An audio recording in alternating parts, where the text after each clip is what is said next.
Αυτό που θα σου πω σήμερα ίσως να σε σοκάρει και ίσως και να σου φανεί μακάβριο. Αλλά έχεις κάτσει ποτέ να σκεφτείς τη στιγμή της απεβίωσης σου? Όταν θα έρθει, πώς θα είναι εκείνη η μέρα? Σίγουρα εκείνη τη στιγμή αρκετοί φίλοι σου, συγγενείς σου, τα παιδιά σου θα μαζευτούν και θα κλαίνουν για το χαμό σου.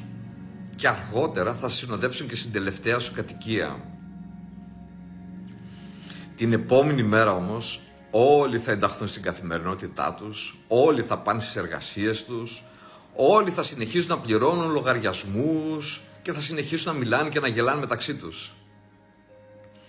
Αφού περάσει ένας χρόνος, ίσως κάποιοι από αυτούς θα μαζευτούν ξανά στο μνημόσυνό σου και θα σε επαναφέρουν στη μνήμη τους. Αργότερα, ίσως μόνο τα παιδιά σου να σε θυμούνται και ίσως και κάποιοι λίγοι συγγενείς. Και μετά από 2, 3, 5 χρόνια και πολλά σου λέω, κανείς δεν θα σε θυμάται. Και τα ίχνη σου θα αρχίσουν να εξαφανίζονται, ώσπου να εξαφανιστούν τελείως. Και εσύ, στο εδώ και τώρα σου, θυμώνεις ακόμα στο δρόμο γιατί ο άλλος δεν σου έδωσε προτεραιότητα. Τσακώνεσαι με τα παιδιά σου γιατί δεν ακολουθούν τις υποδείξεις σου και δεν ζουνε τη ζωή σου. Νοιάζεσαι για την άποψη του γείτονα και δεν κάνεις αυτό που λαχταράς. Πιστεύεις ακόμα ότι αυτά μετά από τόσα χρόνια που κανείς δεν θα σε θυμάται θα έχουν καμιά σημασία? Αλήθεια, εσύ θυμάσαι τους προγόνους σου μετά από τόσα χρόνια?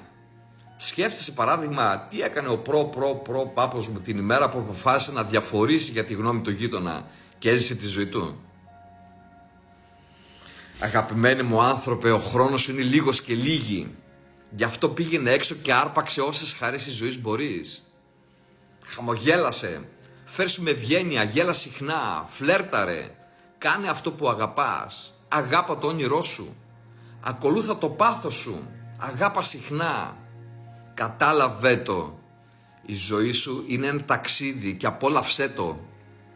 Γιατί εκεί που θα πας, το μόνο που θα πάρεις μαζί σου είναι ό,τι συναίσθημα έχεις αποκτήσει στο εδώ και τώρα.